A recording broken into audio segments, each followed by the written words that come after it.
दोस्तों, एक सेकंड का वैल्यू उसको मालूम है जिसको एक सेकंड की देरी की वजह से ट्रेन छूट जाती है।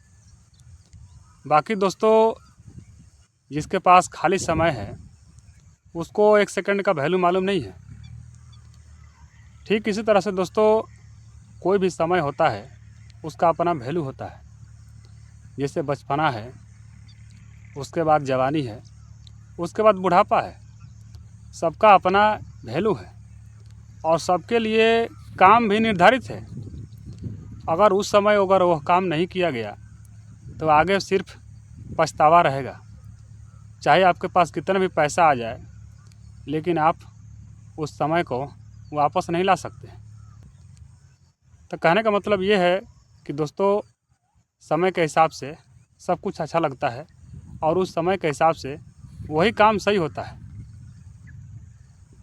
दोस्तों, उसी तरह से रिश्ते नाते होते हैं।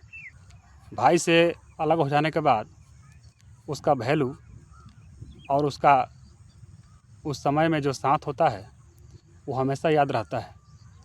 और आदमी यही सोचता रहता है कि काश आज भी हमारा साथ होता, लेकिन ऐसा नहीं होता है।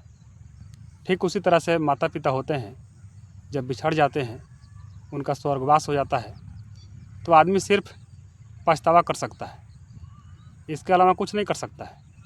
और यही सोचता रहता है कि अगर आज होते तो हम ये करते, हम वो करते। लेकिन जो उस समय पर आदमी नहीं किया होता है उसको सिर्फ आदमी सोच के पछतावा ही कर सकता है। तो कहने का मतलब ये है कि दोस्तों, चाहे एक सेकंड हो, चाहे एक घंटा हो, समय का वैल्यू एक समान होता है और एक सेकंड का भी वैल्यू उतना ही होता है जितना एक घंटे का वैल्यू होता है।